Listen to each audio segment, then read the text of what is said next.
Hello, welcome back to another video, and in this video I'm gonna be showing you everything that has been added to Minecraft Snapshot 20w22a. And yes, it came out today on a Friday and not on a Wednesday. Very sad. But we are here anyways, so I will show you everything that has been added and has been changed, of course. And if you don't want to miss these snapshot videos, then please make sure to subscribe and like the video. So, of course, the biggest thing that has been added, which we already speculated in our previous video, was this. Yes, the Piglin victory dance has been added into the game, so please go attack it. Here we go, the Piglins are going after this hoglin over here. There they go, they're dancing! Look at them dancing. Awesome! So this is the Piglin victory dance. They do this after they kill a hoglin. And sadly, no, the hoglin victory dance has not been added. So that may be added later, we don't know. So next we also have villager workstation logic changes. So villagers will no longer try to work at the same workstation. And the most experienced nearby villager for the profession corresponding to the workstation will get the workstation. So this is that villagers can have different levels. So this one over here is a novice, and if you start trading with him, as you can see, he will level up like this. And then after a couple of seconds, he should change to an apprentice.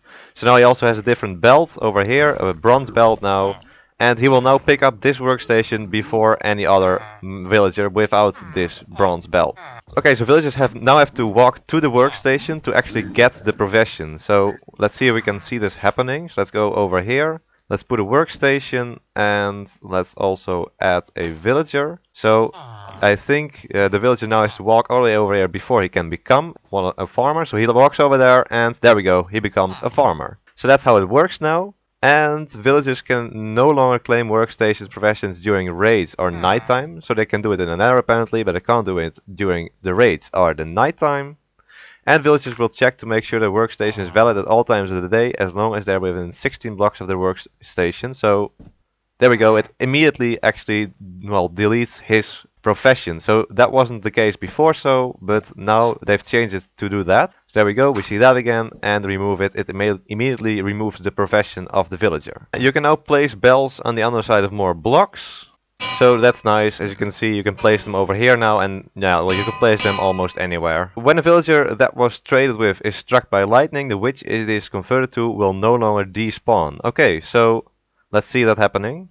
So it says that a villager that was traded with. Okay, so we need to trade with it first. So let's do that. Let's give it a workstation and let's trade with it. There we go. Now we've traded with it. Now let's strike it with lightning. There we go. Becomes a witch. So this witch should not despawn. So let's fly up all the way and see it disappearing. There she goes. And now if we fall back down, the witch should still be here because we traded with the villager beforehand. And indeed, the witch is still here. The players can no longer mount another entity when the crouch key is held down. So let's check this out with this pig. I'm sneaking, I right click with an open hand and nothing is happening. Once I release sneak, I can enter, so you can't mount mobs anymore while holding the sneak key. So there's also been some technical changes in this Snapshot 20w22a. So if a datapack reload fails, changes will not be applied and the game will continue using previous data. That would be handy for datapacks. And also if existing datapacks prevent world from loading, game will give option to load world in safe mode, which loads only vanilla datapack. Okay, so that's nice for testing datapacks. You can immediately see if your datapack is working or not.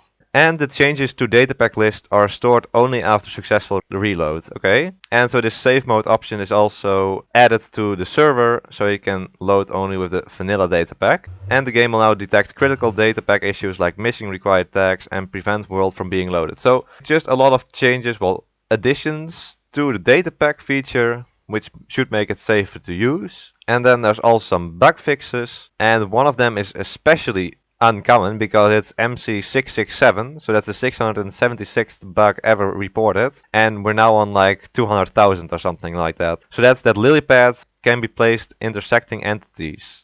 So that shouldn't be possible anymore. So let's put in a pig over here and a lily pad, and we should see we can't place it when the entity is there.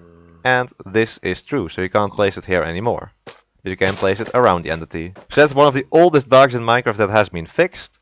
And there are loads of other bugs that have been fixed. So, for example, the spawner of a dungeon can no longer be replaced by another dungeon. Stronghold and dungeons can't generate over each other anymore. Short mobs no longer drown under the surface of the water. So that's, for example, rabbits. I believe these drowned under the water, and now they won't drown anymore. And of course, all the things changed with the villagers and the workstations. And basalt can no longer generate inside of nether fortresses. So it's a lot of generation bugs which have been fixed. So structures generating on top of each other should no longer happen. And if you want to read all of the bug fixes, there are loads and loads and loads of them, then you should check out the link in the description. But for now, these were all the changes and additions to Minecraft Snapshot 20w22a. If you like this video, then please like it and consider subscribing. And I want to see you with another video. So until then, bye bye!